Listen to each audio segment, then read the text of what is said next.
8h53, a gente volta aqui com o TV Mar News e a gente já volta chamando Alexandre Lino, pois é, saiu da produção hoje, está pelas ruas aqui da nossa capital, substituindo o nosso querido Viderlan Araújo por um dia.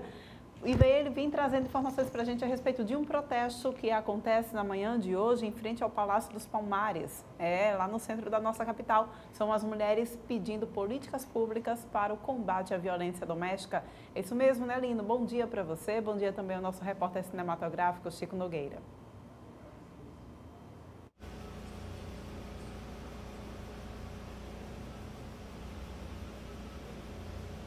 Bom dia, Porlane. Bom dia a todo mundo que acompanha o TV Mar News. Hoje, Alexandre Lino aqui levando para vocês as melhores informações, as informações mais importantes do que está acontecendo aqui em Maceió. E, infelizmente, o assunto é violência contra a mulher. Este era um assunto que eu queria não precisar trazer aqui para o TV Mar News. No entanto, a violência contra a mulher, ela ainda existe e precisa ser noticiada para que mais casos deixem de acontecer. Hoje, uma manifestação acontecendo aqui na porta do Palácio do Governo busca chamar mais atenção para o assunto. E eu vou conversar agora com a advogada Paula Lopes, integrante do CDDM, para saber o motivo dessa manifestação e sobre uma reunião que vai acontecer agora aqui no Palácio do Governo. Paula, bom dia. O que traz tantas mulheres aqui ao Palácio do Governo nesta manhã de quinta-feira? Bom dia, como você mesmo falou, né, essa manifestação é pelo dia 25 de novembro, que é o Dia Internacional de Luta pelo Fim da Violência, e também é um dia em que nós mulheres, né, queremos lembrar que precisamos ampliar as políticas públicas para combater a violência, enfrentar a violência e também amparar as milhares de mulheres que estão em situação de vulnerabilidade por conta da pandemia e da crise econômica que o nosso país vive. Nós temos números elevados da violência contra a mulher aqui em Alagoas? Sim, exatamente, principalmente contra as mulheres negras, né, e periféricas, que são aquelas que estão extremamente desamparadas pelo poder público. Então, pensando nisso, nós nos reunimos, né, somos mulheres de diversos movimentos sociais daqui de Alagoas e precisamos conversar, dialogar com o governo e com as instituições importantes para resolver essa situação. Aí hoje a gente fez essa mesa, estamos propondo essa mesa de situação em que vamos dialogar com essas entidades. Vocês do CDDM assinaram uma carta com outras entidades destacando essa questão da violência contra a mulher, entidades não só daqui de Alagoas. Exatamente, nós fazemos parte da mesa de situação da ONU pelo Fundo UNFPA, Norte e Nordeste. E lá nós dialogamos sobre a situação geral, né, que nós mulheres estamos vivendo depois dessa pandemia, pela crise econômica e também pela falta de recursos, né, e de apoio financeiro para o Fundo de Mulheres, né, que vai amparar, que vai ampliar essa rede de proteção e que vai fortalecer a mulher no pós-violência, porque depois que ela denuncia, ela precisa também de apoio. E precisamos de emprego, de trabalho, de geração de renda, de mais creche para os nossos filhos. Então, todas essas demandas não são privilégios, são necessidades básicas do nosso dia a dia que nós estamos lutando, né, para ter uma vida melhor, uma vida mais digna. Você falou agora de necessidades básicas.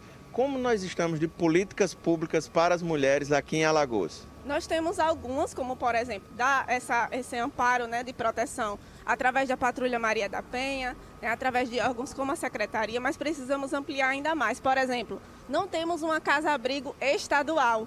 E isso daí é uma questão muito importante, porque na hora que a mulher denuncia que ela não tem para onde ir, ela precisa ter uma casa de passagem, ter uma casa-abrigo para ter essa proteção realmente forte. Precisamos de mais delegacias, precisamos de uma delegacia no Benedito Bentes, que hoje é o bairro em que mais se demanda violência contra a mulher, que tem mais denúncias, que tem mais feminicídio. Então precisamos de uma delegacia especializada naquele local, né? Precisamos ampliar essas delegacias nas cidades do interior.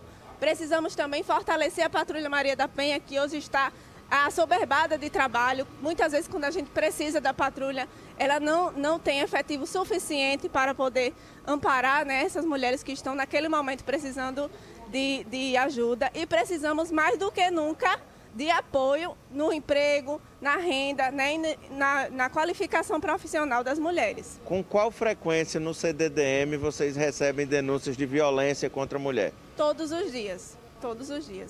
É uma coisa muito recorrente e a gente sabe que com a divulgação das campanhas de denúncia, isso tem aumentado, né? Mas não é porque a violência aumentou, isso sempre aconteceu. Mas porque agora a gente sabe os canais de denúncia. Então, nós queremos que esses canais realmente funcionem e que eles se fortaleçam para que nós, mulheres, tenhamos amparo quando necessário. Quais as expectativas agora com essa reunião aqui no Palácio?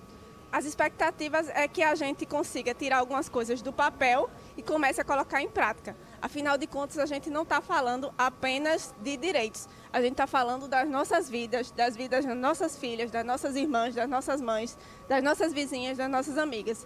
É sobre a vida das mulheres que nós estamos lutando. Aqui nós temos alguma família que foi vítima de feminicídio? Teve alguém vítima de feminicídio? Quer falar? Então, eu sou a mãe de Aline Jorge Mota, que foi assassinada na Lagoa do Saco, brutalmente, torturada por 2 homens, né, que hoje já se encontram soltos, né, e vai fazer 3 anos esse assassinato, foi bárbaro, lá na Lagoa do Saco. Minha filha foi torturada, morta, foi levada para uma emboscada, entendeu? Ela foi assassinada e hoje eles já estão soltos, né, aí por aí, né. E minha filha é quem está morta. Então eu peço justiça, meu gente. Porque só quem sente, quem mãe é quem sente. Eu fiquei com 2 crianças. As 2 crianças dela, uma mamava, uma de 6 meses, né? Ainda no peito, e uma de 2 anos, né? Eu que crio, né? Meus netinhos. Então, eu perdi minha filha e meus netos perdeu a mãe. Acabou com a minha vida da minha família. Entendeu? Eu peço justiça, minha gente, pelo amor de Deus. Tantas mães, tantas crianças sofrendo, tantas mães sofrendo nesse país. Pelo amor de Deus, justiça. Vamos fazer justiça, vamos olhar pelas nossas crianças e pelos nossos jovens, pelas nossas donas de casa, pelas nossas mães, gente. Eu perdi minha filha com 2 filhos, meus netos ficaram órfãos, entendeu? Deixa eu passar aqui. Paula, as expectativas para esse dia de luta, de combate à violência contra a mulher. Você é? Bom dia, eu sou a Lili, eu sou da União da Juventude Rebelião. Então, a perspectiva para esse dia é que não tenha mais impunidade, né? Então, como a gente acabou de escutar uma mãe falando sobre o feminicídio, sobre a violência que aconteceu com a filha dela, e os autores desse crime continuam soltos. E isso é um caso recorrente, né? Quantas vezes a gente não vê na televisão casos de feminicídio, casos de violência contra a mulher, aonde os culpados andam pela cidade como nada tivesse acontecido, como se não tivesse havido um crime, né? Então, acho que isso é muito importante, que hoje seja mais um dia de luta para que não se esqueça essas vítimas da violência, mas que essas vítimas da violência hoje possam pensar, as famílias dessas vítimas possam pensar que amanhã será outro dia. Que amanhã as mulheres vão poder andar na rua com tranquilidade e que não vão sofrer mais violência. Mas a TV Mar segue dando voz às mulheres aqui nesse ato em frente ao Palácio do Governo, onde nós vamos ter daqui a pouco uma reunião. E eu também queria ouvir você, Wanda, como você analisa o cenário atual da violência contra a mulher em Alagoas? Muito crítico. A mulher ela não tem apoio. A mulher que ela é vítima de violência doméstica, ela que tem que se esconder para sobreviver, né? Já que ela conseguiu sobreviver de uma violência. Não temos praticamente políticas públicas. Temos ONGs que ajudam bastante, que se não fosse elas, o caos seria bem pior. Hoje, como 25 de novembro, dia de contra a violência de feminicídio, né? A mulher, eu gostaria de, eu como uma vítima, uma sobrevivente, fui violentada, né, por um ex-namorado e sobrevivi, graças a Deus. Muitas não tiveram a mesma sorte que eu, né? Fui violentada, fui estuprada, enfim. E por isso eu venho trazer minha voz para que as mulheres também façam a parte delas, que as mulheres denunciem seus agressores, que não tenham medo, porque se calar vai ser bem pior. ela salvando a vida dela, ela denunciando, ela também está salvando possíveis futuras vítimas daquele agressor. E as políticas públicas não funcionam e a gente tem que correr atrás da nossa sobrevivência para continuarmos vivas. Pois é, Porlane, estamos aqui direto do Palácio do Governo, ouvindo a voz das mulheres, a lamentação, mas também a luta. Mulheres que estão em luta, que estão defendendo os direitos de outras mulheres e que estão aqui dizendo: basta de violência, chega de violência. A gente vai continuar pelas ruas da cidade mostrando o que está acontecendo para você que está na audiência da TV Mar e reforçando o nosso compromisso em defesa das mulheres. Devolvo para você, Porlane. Muito obrigada, Alexandre Lino. Legítimo, muito legítimo esse ato que está acontecendo e o que a gente espera, né, é que saia disso, é que de fato essas mulheres aí sejam ouvidas e as demandas que elas necessitam, que todas nós, na verdade, eu me coloco também a par de tudo isso, né, que todas nós necessitamos que essas demandas sejam de fato colocadas em prática, né? Que saiam do papel, que além desse ato que elas vão fazer, em uma comissão daqui a pouco vai ser recebida por alguém de lá do governo, e eles, além de toda essa conversa, a gente precisa de ação, as demandas são muitas. É inadmissível que a gente não tenha uma delegacia especializada para atender casos de violência contra a mulher, que não funcione aos finais de semana. É exatamente nesse período, exatamente aos finais de semana, os dias que mais acontecem a agressão com as mulheres. Por que não funciona?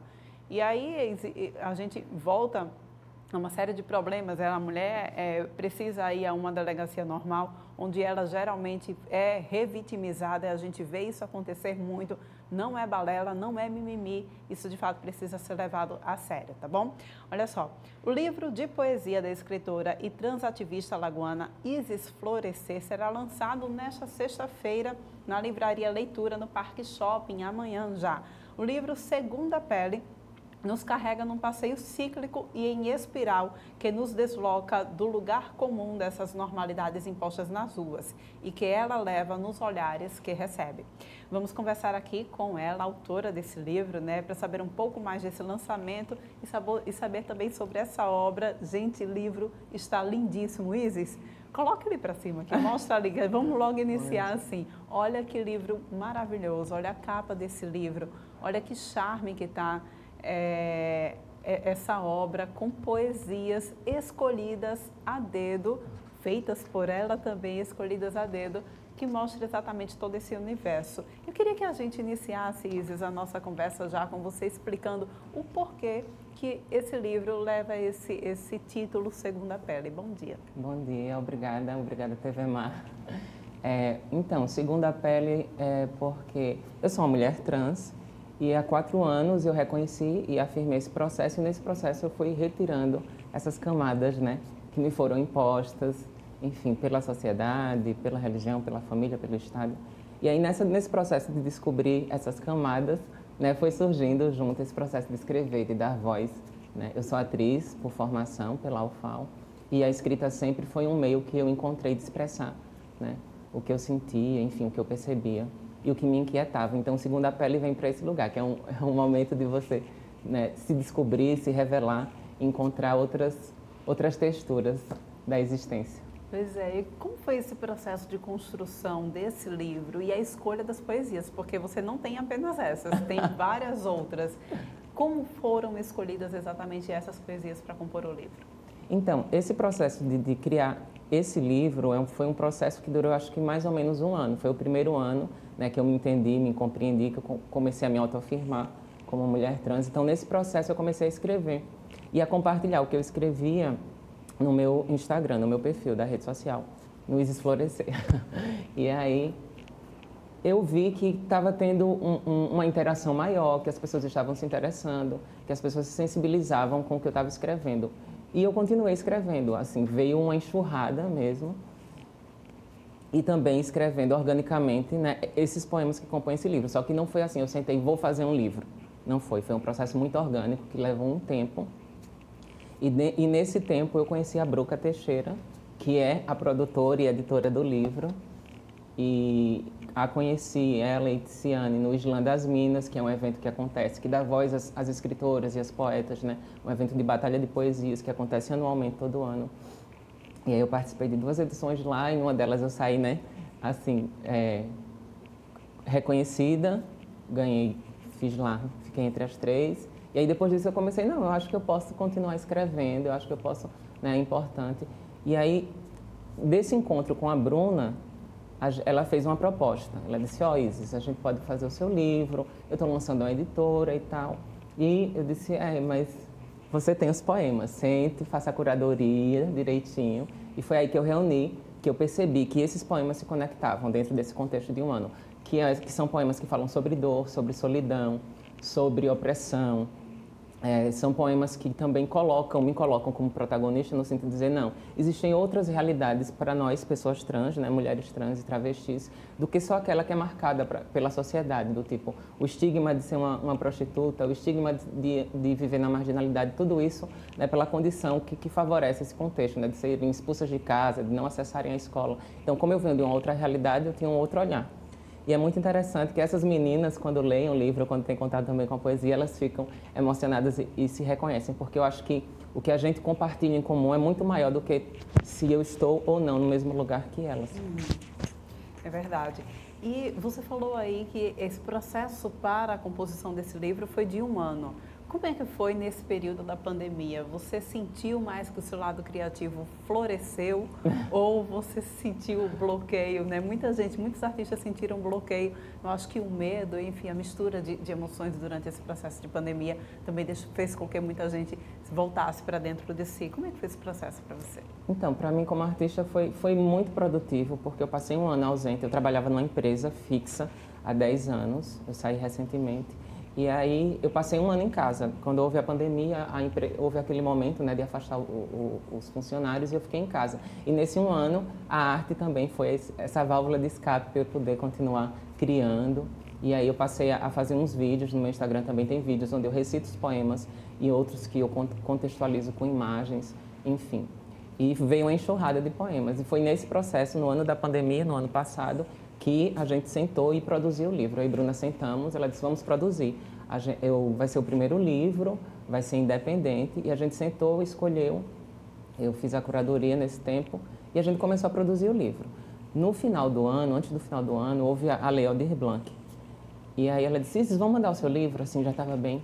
Eu disse, mas vamos. Aí ela mandou, fez o projeto, desenhou e mandou o livro. E eu esqueci que o livro tinha ido para a Lei Aldir Blanc. E aí, uns 3 meses depois, em dezembro, ela me liga desesperada, dizendo que o livro passou, foi contemplado. Que bacana. Então, foi muito fértil, assim, nesse processo da pandemia, porque eu tive tempo, né? O artista precisa de tempo, o artista precisa do ócio, o artista precisa de silêncio, eu preciso. Eu só consigo trabalhar assim. Sob pressão, eu não funciono. Então, foi muito bom passar 1 ano em casa, apesar de todo o estranhamento. Eu acho que para todo mundo foi muito difícil, né? Essa coisa de se isolar. Com certeza. Mas faz bem para os artistas. E você coloca para fora também, você bem disse aí que você também é atriz, você coloca todo esse seu lado de atriz para fora também com o lançamento desse livro, porque ele acompanha também o audiolivro com declamações suas ao som de musicistas como a Mano Preta e Miran Abes, isso mesmo. Como é que foi escolher exatamente essas 2 artistas que representam também a nossa cultura alagoana para compor esse teu projeto? Muito boa a pergunta, porque eu acho que nesse processo da construção do livro, né, desse projeto, eu fui feliz ao encontrar outras mulheres criativas, inteligentes, potentes, sabe? Mulheres que também têm histórias de protagonismo, né? E foi um encontro feliz, porque eu acompanho a trajetória dessas mulheres e fui escolhida por elas. Então, assim, quando nós mulheres reconhecemos esse potencial umas das outras, eu acho que o resultado é sempre muito maior do que aquilo que se espera. Então, a Bruca Teixeira, que é a editora do livro, a Mano Preta, a Miran Abes, a Sal Bernardo, que está produzindo o evento, enfim, um monte de mulher. Maíra Costa, que sabe, é uma cineasta que apostou no processo. Todas as mulheres colaboraram para que esse projeto acontecesse. Então, assim, essas meninas aí eu já admiro há muito tempo, a Miran Abes e a Mano Preta. E quando a Bruca sugeriu e tal, fazia todo sentido. Porque trabalhar com arte não é só essa questão, sabe, de ter uma resposta, de ter um produto. Mas eu acho que é a questão da sensibilidade, é a questão da criatividade, da afinidade, do respeito que a gente tem. Então, mulheres que se respeitam consegue enxergar mais longe. Eu acho que foi esse encontro. Com certeza. Quais os projetos que você tem aí depois desse lançamento? Já pensou em outros? Tem um guardadinho que se chama Versos Transbordantes, que são os poemas que não cabiam nesse livro. Então, são versos transbordantes, são poemas mais explícitos, que vai falar mais do contexto da violência, enfim, da exclusão das mulheres trans e travestis, né? Mas ele ainda está engavetado. E eu acho que para o ano tem a Bienal do Livro, e aí vai ser uma emoção participar da Bienal do Livro, porque não houve a Bienal esse ano, né? Da UFAL, que é um local que também que eu já participei em 2019, mas eu ainda não estava com o livro pronto e nem sabia. O livro realmente é muito orgânico, porque eu não planejei esse livro. É um livro que aconteceu enquanto eu fui experimentando, experienciando o processo artístico. Vem com alma, vem com coração, quando é dessa forma. E eu queria aproveitar tudo isso para que você pudesse, de repente, escolher um desses poemas, essas poesias, para também recitar aqui para a gente. Pode ser? Pode ser, sim, com certeza. Então, o livro Segunda Pele acompanha o audiolivro no final com o QR Code. Você abre, pode ouvir, pode ler. Enfim, é cheio de muito carinho assim, a elaboração desse projeto. E vamos fazer a primeira do livro, que inclusive vem na contracapa. Ele vem embalado, infelizmente o meu não veio embalado. Mas quem tiver curiosidade, vai nas Sapatilhas de Arame, tá? E o livro está lá num precinho de estudante, R$ 25,00, acessível. Gente, maravilhoso. Né? Foi um projeto contemplado, sendo a primeira artista trans, né, a publicar um livro no estado. Então, acho que é muito significativo. E eu vou fazer o Aprendizagens, que é o primeiro poema do livro. Atravessar os abismos a pé. Extrair do silêncio seu néctar profundo. Reverenciar o sagrado baile dos corpos. Olhar para as coisas com dedicação infantil. Abrigar na epiderme o calor do outro, para que habite em nós não apenas o que somos, mas o fluxo inexorável do tempo. Lindo, lindo, gente. Olha só, esse aqui é o Instagram da Isis Florescer, né? Tá aí esse lançamento do livro. Acontece amanhã às 19 horas, lá na Livraria Leitura do Parque Shopping. Fica o convite para vocês. Faz convite para quem está nos assistindo, Isis. Então, o evento é amanhã na Livraria Leitura, no Parque Shopping. É um evento fechado, com todas as precauções, respeitando nesse momento ainda da pandemia que a gente está. O evento está esgotado, as vagas estão esgotadas, mas vocês podem, né, adquirir o livro, seja pelo meu Instagram, pelo site das Sapatilhas de Arame. Enfim, agradecer também aos apoios, né, agradecer a Secult, né, porque eu fui contemplada pelo edital Aldir Blanc em 2020, patrocinou o livro. As apoiadoras Camila Couto, que vai fazer o buffet de amanhã. Enfim, a Maíra Costa com Cine Popeia, que faz a gravação das imagens, fez vídeos belíssimos e está lá também no Instagram. A Sal Bernardo, que é a minha produtora no lançamento. Enfim, é isso. E agradecer a TV Mar, que abriu espaço para a gente falar de outras realidades para além, né, da questão da violência, do sofrimento das mulheres trans, que existem e é real no Brasil e nesse momento tão difícil que a gente está vivendo. Mas é isso. Obrigada, viu? A gente vai acompanhando de perto e a gente está sempre aqui de portas abertas para te receber. Obrigada. Tá bom? A gente vai agora para um rápido intervalo, rapidinho mesmo. Volta daqui a pouco trazendo mais informações.